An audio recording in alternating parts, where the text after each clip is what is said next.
Part 119, Gretchen. Kamusta po kayo? Handa na ba ang inyong mga puso sa isa na namang matinding kabanata? Akala nyo ba hanggang doon na lang si Gretchen? Akala nyo ba tuloy na siyang mailulugmok ni Gary at Teresa? Well, nagkakamali kayo dahil ngayong gabi, ang tupa na dati kinakawawa natutunan ng maging lobo. Sabi nga nila, desperate times calls for desperate measures. Pero sa kaso ni Gretchen, hindi lang ito desperation, ito ay hustisya. Saksi tayo sa isang madugong pagbangon mula sa isang masamang panaginip tungkol kay Demetrio. Nagising ang isang Gretchen na wala ng takot pumatay o manakit para sa kanyang kaligtasan at para sa kanyang magiging anak. Sinong mag-aakala na ang isang boses aktres ay gagamitin ang kanyang talento sa pinakamapanganib na paraan?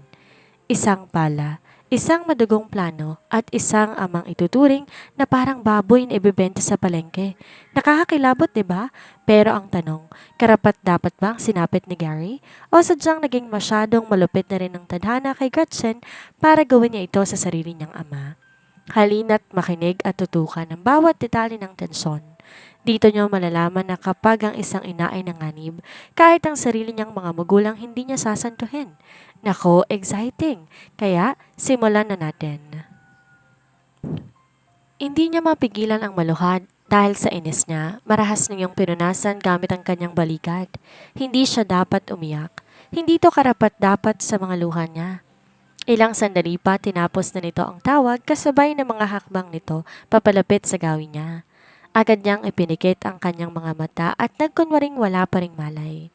Isang malamig na titig ang pinukol ni Gary sa nakandusay na si Gretchen. Nang masiguro niyang wala pa rin tong malay, nakahinga siya na maluwag at nagpunta na sa kabilang sulok ng bahay para doon magpahinga. Dahil sa takot ni Gretchen na mapansin itong gising na siya, iniwasan niyang makagawa ng anumang ingay. Kahit nga ang paghinga, pigil niya. At dahil inaapoy pa siya ng lagnat, maya-maya lang nagsimula na siyang manginig dahil sa lamig.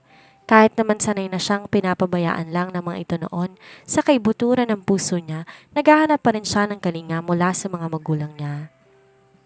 At dahil sa ginawa ng mga to sa kanya, mas lalo lang lumalim ang sugat sa puso niya na nakadagdag sa karamdaman niya ngayon.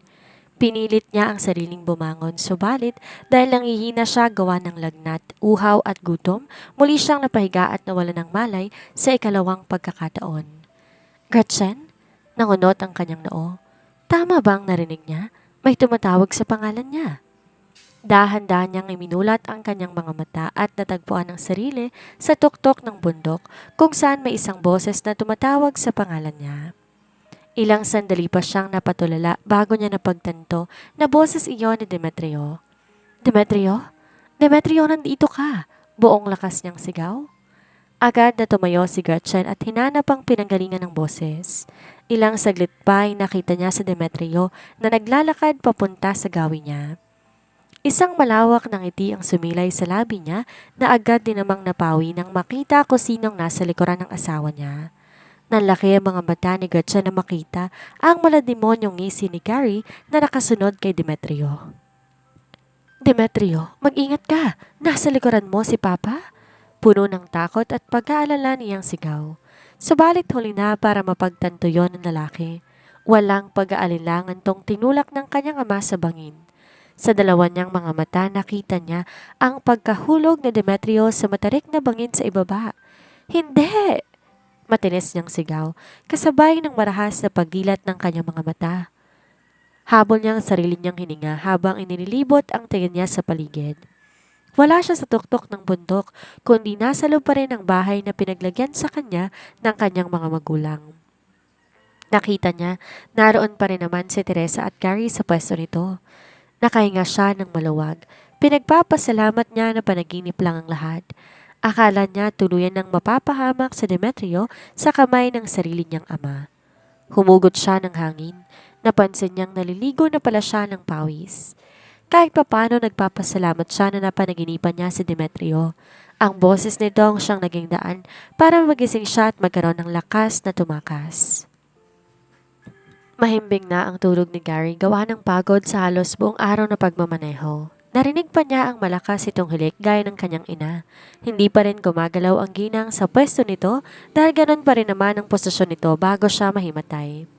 Kahit nahihirapan siya, sinubukan niyang muli ang bumangon.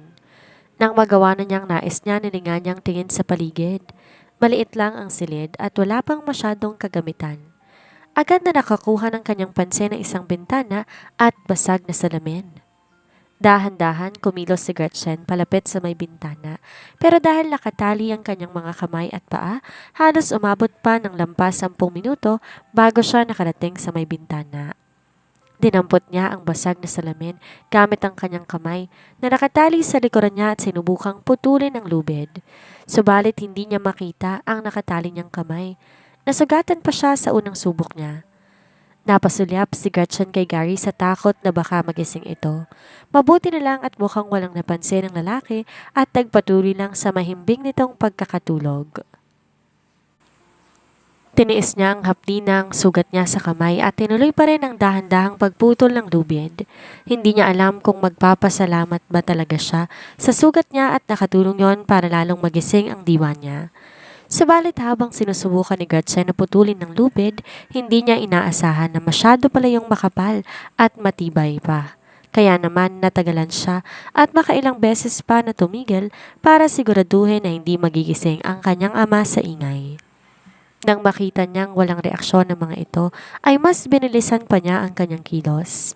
Sumabog na sa buong paligid ang amoy ng ibayong preskong dugo mula sa sugat niya kasabay ng pagsigid ng kirot.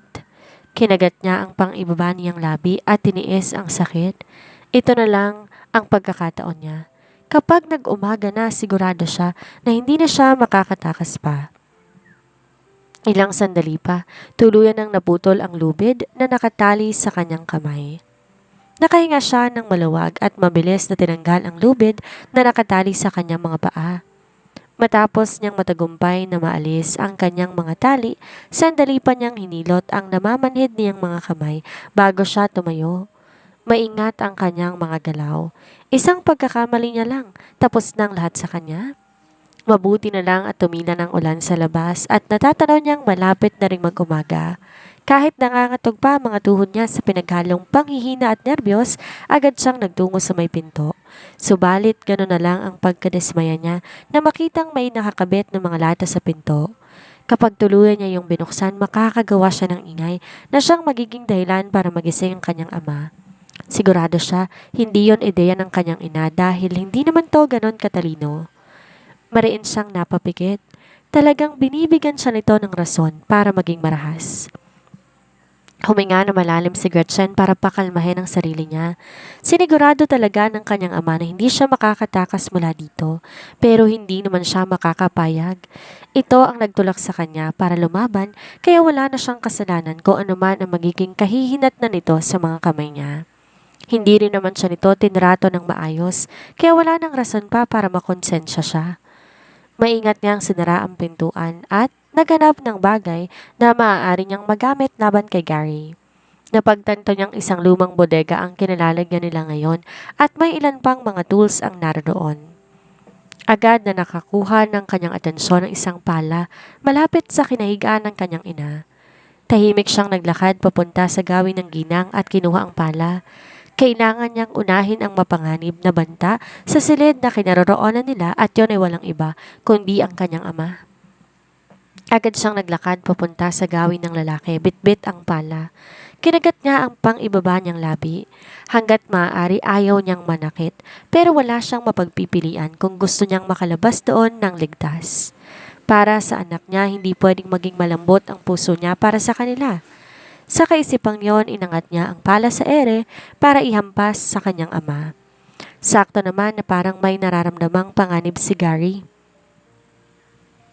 Agad siyang nagising mula sa pagkakatulog. Sandali siyang natigilan na makitang isang anino sa harapan niya. "Sino ka?" "Ako ang tatapos sa kasamaan mo?" ani Gretchen at walang pag-aalinlangan ihinampas sa ulo ni Gary ang sandatang hawak niya. Tuluyang nagising ang diwa ni Gary sa hindi matatawarang sakit pero hindi naman siya nahimatay. Tumalsik pa ang masaganang dugo sa paligid mula sa sugat niya. Hawak ang nasaktan niyang ulo, hindi siya makapaniwala na napatitig kay Gretchen. Anong ginawa mo, Gretchen? Aniya at sinubukan pa tong abutin. Ikaw ang nagtulak sa akin para gawin to. May diin niyang bigkas at muling hinampas ang lalaki sa ikalawang pagkakataon. Hindi pa siya nakontento at sinundan pa yun ng isa kasabay ng pagbagsak ng katawan ni Gary sa lupa at tuluyang nawala ng malay. Ang ingay sa paligid ang siyang gumising sa inaantok na diwa ni Teresa. Nang idilat niya ang kanyang mga mata, bumungad sa kanya ang isang nakakagimbal na pangyayari. Nababaliw ka na ba? Tatay mo yan, anong ginawa mo sa kanya, Gretchen? Lumingon naman si Gretchen sa gawin ni Teresa. Mula sa maliit na siwang kung saan sumilip ang papasikat na araw, nasilayan ni Teresa ang mukha ni Gretchen na may maraming talsik ng dugo. Isang ngisi ang sumilay sa labi ng babae bago to nagsalita. Tama ka, nababaliw na talaga ako. At kung ayaw mo pang sumunod sa kanya, sundin mo lahat ng sasabihin ko. Takot ang nararamdaman ni Teresa habang pinagmamasdan si Gretchen. Ngayon niya lang nakita kung gaano kabangis ang itsura nito. Para bang hindi talaga siya sasantuhin ng babae, oras na sumuway siya dito kaya naman sunod-sunod ang naging pagtango niya. Oo na, susundin ko kahit anong sasabihin mo, basta wag mo lang akong papatayin. Natataranta niyang wika. Umangat naman ang sulok ng labi ni Gretchen bago to muling nagsalita. Good. Ngayon, hubaran mo siya ng damit. Walang pag-aalinlangan, nagtungo si Teresa sa nakandusay niyang asawa at hinubad ang suot nitong damit. Wala namang pakialam si Gretchen kung malinis ba ang suot na damit ni Gary o hindi. Matapos mahubad ni Teresa ang damit na yon ni Gary, ayon ang pinamilit niya habang ang suot niya namang damit ay tinapon niya sa pagmumukha ni Teresa. Isuot mo yan sa kanya at itali mo siyang maigi. Ayusin mong pinapagawa ko sa iyo kung ayaw mong isunod kita sa kanya. Muli namang tumalima si Teresa sa utos ni Gretchen. Pero habang ginagawa niyang sinasabi nito, hindi niya maiwasang mag-isip kung ano ba ang binabalak ng babae. Bilisan mo. Gusto mo ba ipalo ko na to sa'yo? Maotoridad nitong singhal. Pakiramdam ni Gretchen nagmumukha na siyang kontrabida sa isang palabas sa mga inaasta niya ng mga oras na iyon. Pero wala naman siyang mapagpipilian. Kung hindi niya yon gagawin, sigurado siya, hindi siya sasantuhin ng dalawa. Nanginginig na si Teresa sa takot at di na naglakas daw pang magsalita. Agad niyang sinuot kay Gary ang damit ni Gretchen kahit na halos hindi na yun magkasya at itinali ang lubid kay Gary na ginamit nila kay Gretchen. Matapos niyang magawa ang iniuutos ni Gretchen, ay saka lang siya naglakas loob na mag-angat ng tingin. Nagawa ko ng gusto mo, Gretchen. Please, wag mo kong sasaktan. Puno ng takot niyang bigkas. Tumahimik ka at lagyan mo ng busal ang bibig niya. Baliwalang ani Gretchen. Muli, napasulyap si Teresa sa pala na handa nang ihampas ni Gretchen sa kanya kung sakaling magmamatigas siya, kaya wala na siyang mapagpipilian pa sa ikalawang pagkakataon kung hindi ang sundin si Gretchen. Ilang sandali pa tuluyan ang nabaligtad ang sitwasyon. Kung kanina ay si Gretchen ang bihag nila, ngayon si Gary na. Kahit anong pagpapakalma ang gawin ni Teresa sa sarili niya, nanginginig pa rin ang mga tuhod niya. Gretchen, ano bang balak mong gawin? Unti-unti, napangisi si Gretchen. Magandang tanong yan. Sabihin mo sa akin kung ano ba talaga ang balak niyong gawin sa akin. Kinagat ni Teresa ang pang-ibaba niyang labi at napilitang magsalita. Balak ka lang naming ilayo sa lugar na to, pero ideya to ng papa mo, hindi akin. Napilitan lang din naman akong sundin ang nais niya. Kung nataon lang na utu-utu siya, maniniwala siya kay Teresa pero alam niya ang ligaw ng bituka ng dalawa kaya't hindi siya nito maloloko. Marahas na pinahid ni Gretchen ang dugo sa kanyang pisngi bago sarkastikong natawa. Narinig ko, may kausap si Papa sa cellphone niya kanina. Balak niya akong ibenta, hindi ba? At kaya ko ginagawa to para lang iligtas ang sarili ko. Ngayon kung ayaw mong mamatay, makinig ka sa aking mabuti o hindi ka nasisikatan pa ng araw. Sunod-sunod ang naging pagtango ni Teresa at nagmistulang maamong tupa. Kapag dumating ang mga sindikatong kausap ni Papa mamaya, alam mo na kung ano sasabihin mo. Malamig niyang turan. Dahan-dahan, humakbang si Gretchen papalapit kay Teresa. Agad namang napansin ng ginang ang dugo sa likuran ng pala. Ngayon pa lang siya nakakita ng ganitong klaseng senaryo. Nakita niya kung papanong katapang si Gretchen ngayon. Walang pag-aalilangan nga nitong hinampas na pala si Gary. Papano na lamang siya? Ako nang bahala sa kanila. Wala ka nang dapat alalahanin pa. Susunod ako sa lahat ng sasabihin mo. Huwag mo lang akong papatayin. Pinaning kita ni Gretchen ang mga mata ni Teresa. Alam niya na malakas ang binunga nito sa bunganga pero mahina ang ginang pagdating sa ganitong bagay. Sa ngayon, sapat na ang takot na nakikita niya sa mga mata nito. Hindi niya muna to itutumba dahil magagamit pa niyang babae mamaya. Matapos maisuot ang damit ng kanyang ama, naglagay siya ng sombrero at face mask. Di man siya ganun katangkad pero sapat na yon para mapagkamalan siyang lalaki kapag nagsuot na siya ng sapatos. Nilagyan pa niya ng newspaper ang ilalim ng bota na nahagilap niya para magmukha siyang matangkad. Advantage din sa kanya na may lagnat siya kaya't paos ang boses niya. Isa siyang voice actress kaya't kayang-kaya niyang baguhin ang boses niya. Matapos niyang makapagbihis, isinilid na nila si Gary sa malaking bag na dapat ay paglalagyan sa kanya at ilang sandali pa nakarinig na siya ng tunog ng sasakyan na papalapit sa kinaroroonan niya. Mukhang nandito na ang kausap ng kanyang ama. Dalhin mo na siya sa labas at tatandaan mong mabuti ang sinabi ko sa'yo. Kapag may pinagsabihan ka ng tungkol dito, hindi lang akong mamamatay. Pati ikaw hindi makakatakas sa mga yan. Pare-pareho tayong mawawala ng maaga sa mundong to. May diin niyang bigkas. Okay, wala akong sasabing iba sa kanila. Tumatangong tugon ni Teresa at agad kinaladkad ang malaking bag palabas ng bodega na kinaroroonan nila. Gaya ng inaasahan niya, ilang kalalakihan ang naghihintay sa labas. Nang makita ng mga ito na hila-hila ni Teresa ang malaking bag ay agad na bumaba mula sa van ang dalawang lalaki at tinutulungan sila. Ilang sandali pa nangunot ang noon ng isa at napatitig sa bag. Bakit ang bigat nito? Naikuyom ni Gretchen ang kanyang palad at napatikhim bago siya nagsalita. Matangkad yan at malaman. Sigurado kong magugustuhan niyo yan. Kalmado niyang sagot. Kinapa ng lalaki ang bag at naramdaman na malaman nga at mainit ang taong nasa loob. Sa larangan ng trabaho nila, hindi naman importante ang mukha. Ang mahalaga, kompleto ang parte ng katawan nito, lalong-lalo na ang gitnang bahagi. Sigurado ka na bang ibebenta mo talaga to sa amin? Paninigurado ng pinaka-boss. Habang lumalala ang nerbiyos na nararamdaman ni Gretchen, pakalma naman ng pakalma ang panglabas niyang anyo. Hindi ko kailangan ng sakit sa ulo. Problema lang yan. Mas mabuti nang mapagkakitaan ko yan para magkasilbi. Unti-unti napangisi ang lalaki kung saan lumitaw ang dilaw nitong mga ngipin. Hindi tuloy maiwasan ni Gretchen ang mandiri dito. Okay, kukunin ko to pero fix na yung napag-usapan natin ha. Wala nang dagdag pa. Dala ko na ang pera ngayon. Baka pag sa labas pa tayo nagbayaran, mabulilyaso tayo. Akmang magsasalita sana si Gretchen nang biglang gumalaw ang laman ng bag, dahilan para lumakas ang kabog ng dibdib ni Gretchen. Bakit ang bilis lang nitong magkamalay? Di niya tuloy maiwasan na pagpawisan ng malamig. Mabuti at maayos ang pagkakabusal ng bibig ni Gary, kaya tayong mahinang ungo lang nagagawa nito.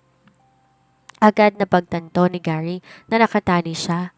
Sinubukan niyang kumawala subalit masyadong mahigpit ang pagkakatali sa kanyang mga kamay at mga paa, kaya kahit anong pagpupumiglas niya wala siyang kawala.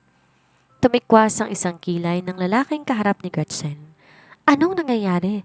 Hindi ba't napag-usapan natin na painumin mo to ng droga para di magising? Pinaglololoko niyo ba ako?